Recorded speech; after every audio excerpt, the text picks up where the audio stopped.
Men and families of the church at Bushland, the act of turning around signifies a dependence on God, a reliance on him rather than on what we can think, what we can see, or what we can know. As men and leaders of our families, there's a call to be humble, to humble ourselves and recognize our limitations, seek God's guidance. This may involve stepping back and asking how we can better align our families with God's will, honoring him in our decisions, our attitudes, and our daily rhythms. Now, to be a leader simply means that you are willing to ask what's happening, what's not happening, and what am I going to do about it? What's happening, what's not happening, what am I going to do about it? And a call to be dependent on God, it means that we ask God, what is happening? What's not happening? What are you asking me to do about it?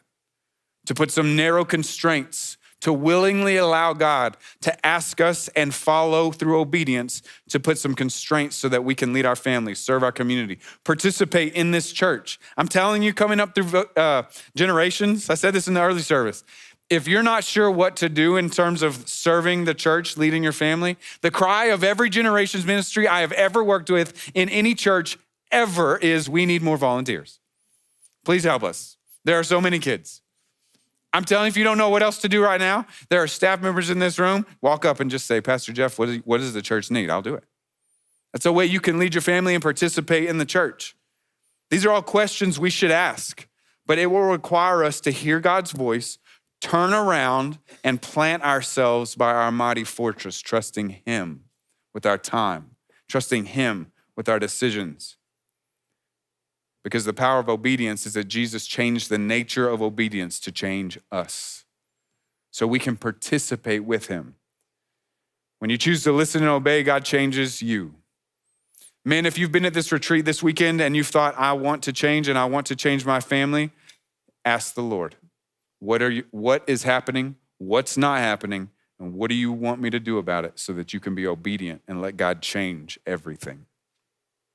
Of course, now we jump back to the story in Exodus 15. The Israelites, the last part of Exodus 14, ends with that statement. So the Israelites did this.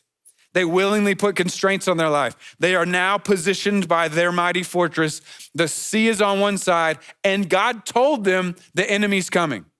How many do you know when you follow the Lord, you step out in obedience, the enemy's coming? It's not if, it's when. And it may not be right now. Please hear me. If you are in a time, clear waters, easy streams, no valleys, praise God. Praise God. If you are in a valley of the shadow of death, this response is the same. Praise God. Because he's going to lead you out of that too.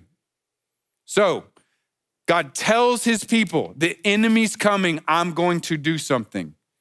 And I actually believe what he's doing is if God has brought us out of Egypt, and I know Pharaoh's not happy about it, I'm always looking over my shoulder.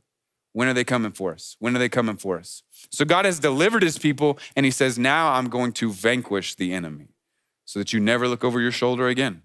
So they're standing between a rock and a hard place. What we also remember is the 10 plagues in Egypt.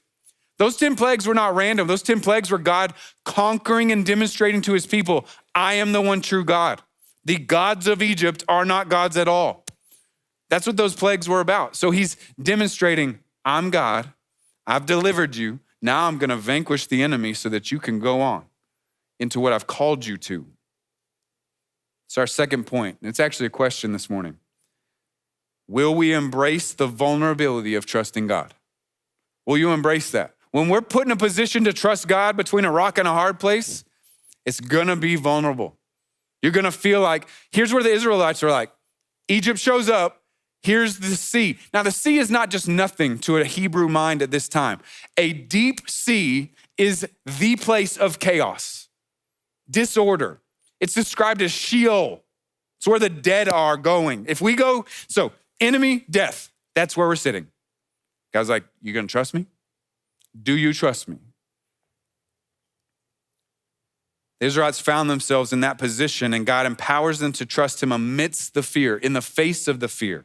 So for families, for us today, embracing vulnerability means being honest about our struggles and seeking God together. Now, of course, do this in developmentally and biblically appropriate ways. When we're honest about our struggles, You need to be honest with your spouse. You need to be, I try to be honest with my kids to a degree that's appropriate for them, right? I don't tell them the weight of everything in my mind going on, but I do tell them what's going on. And this is a great example. And I don't always do this well because sometimes I'm too quick to try to fix my kids rather than create a space in our family for me and them to go into the heart of what they're actually experiencing. I walked home the other day. Well, I didn't walk home, I walked in the door. But as I got in the door, I saw everything that my oldest son had left out. Now, I love my children. My kids are in a stage right now where we are going to put stuff up when we get it out. I mean, we're going to finish the job is where we're at. So I walk in and I'm like 1, 2, 3, 4, 5, 6, 7 things that are not put up. And as I turn, here comes my oldest son, and I am in correction mode immediately. He goes in for a hug, and I start correcting him. And I could see it immediately over him. His face was downcast. And I was like, "Are you okay?" And he was like, "Yeah, Dad, I just wanted a hug. I haven't seen you today." And that's when the Lord was like, "Don't miss this. Don't miss this moment. There's a time to correct your son. It's not right now. Right now is a time to be a father with your son." So I'm the same. God does this with me. Parents, I'm about to out us all, but if you're a parent in the room, if you have parents in the room, parents don't know what we're doing. If you're an adult and you've ever been frustrated with your adult parents, they don't know what they're doing. I've worked with hundreds of college students, done thousands of, just about thousands of weddings. I did a wedding yesterday. And when I sit across from young adults and they're like, "Well, my parents," and I'm like, "Look, can I just say something to you? You are 22 and you've never been married. Your parents don't know how to have a 22-year-old married you. Just like I don't know how to have a 13-year-old. We're just trying to figure it out." God goes with me into my heart so that I can be the father he's called me to be. And he's asking me to be vulnerable enough to do the same with my family. Men, families, that means we got to be paying attention to what God's doing, sensitive enough to the Spirit that I'll just put it on me. I'm not so quick to try to control everything, but I can actually be sensitive to what God's doing. Vulnerable enough that I would be willing to be led by God so that I can lead my family.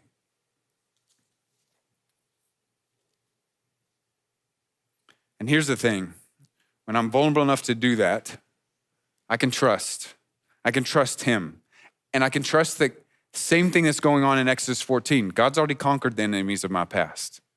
And he's got me in a position sometimes when it's tough to remember all that he's done and to trust him to lead me so that I can lead my family. This isn't a new direction, maybe a new mindset, because just like God commands them to camp by the sea and forces the Israelites to confront their circumstances, they have to look to him for salvation. So as families, we need to assess some things, whether our spiritual rhythms are leading us towards greater faith. Are we creating space for prayer in our homes, discussion about faith, serving together as a family? Sometimes turning back means we should reconsider our schedules, our priorities, and our commitments. Sometimes if I'm not careful, my schedule, priority, and commitments happen to me instead of me happening to them. And then I need to reassess with the Lord. Where is all this time going? Why am I losing my mind right now? Well, God, what are you doing? What's happening? What's not? And what do you want me to do about it? So reassessing those.